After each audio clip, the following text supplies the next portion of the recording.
नमस्कार साथियों, आज का जो हमारा अगला क्वेश्चन है वो आरएएस प्रीलिम्स 2025 में पूछा गया था। क्वेश्चन है, लोकसभा के अध्यक्ष की शक्तियों के बारे में से इनमें से कौन सा कथन सही है। हमें सही स्टेटमेंट का चुनाव करना है। मल्टीपल स्टेटमेंट सही हो सकते हैं।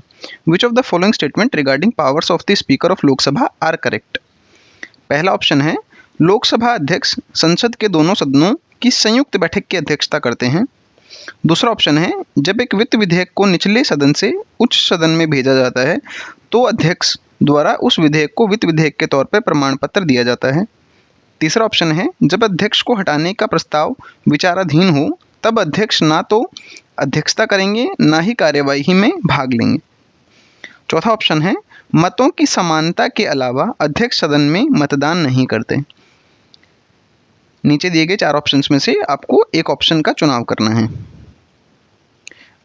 अगर आपको इस क्वेश्चन का सही आंसर पता है तो आप हमें कमेंट सेक्शन में ज़रूर बताएं। चलिए हम डिस्कस कर लेते हैं इस क्वेश्चन के सही आंसर को। पहला जो स्टेटमेंट है, the speaker preside over a joint sitting of both the houses of parliament. This is correct option. दूसरा ऑप्शन है, when a money bill is transferred from lower house to upper house, speaker shall endorse on the bill his certificate that it is a money bill. आपको ध्यान रखना है, जब भी लोकसभा से राज्यसभा में मनी बिल जाता है तो लोकसभा के जो स्पीकर हैं वो सर्टिफाई करते हैं कि ये एक मनी बिल है।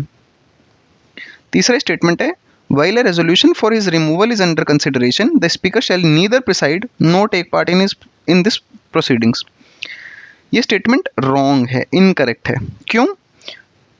जब भी resolution for removal of speaker is under consideration, तब स्पीकर उस जो रेजोल्यूशन की जो प्रोसीडिंग है उसमें प्रिसाइड ओवर नहीं करेंगे, but he can take part in the proceeding. जबकि स्टेटमेंट में लिखा हुआ है he will not take part in its proceeding. वो प्रोसीडिंग में भाग ले सकते हैं, वोट भी कर सकते हैं, but he will not preside over the house. मतलब लोकसभा के स्पीकर के तौर पे कार्य नहीं करेंगे वो। उस समय पे वो लोकसभा के मेंबर के तौर पे वोटिंग कर सकते हैं, प्रोसीडिंग में पार्ट ले सकते हैं। नेक्स्ट स्टेटमेंट है, speaker does not vote in the house except when there is equality of vote. This is correct. Speaker के पास में कास्टिंग वोट की पावर होती है, वो नॉर्मली वोटिंग में भाग नहीं लेते हैं। जब भी इक्वालिटी ऑफ वोट होती है किसी भी रेजोल्यूशन पे, किसी भी मोशन पे, तब उस केस में वो वोटिंग में भाग लेते हैं। तो इस क्वेश्चन का सही आंसर होगा ऑप्शन नंबर 3। इसमें 1, 2 एंड 4 आर करेक्ट। चलिए मिलते हैं नेक्स्ट क्वेश्चन में।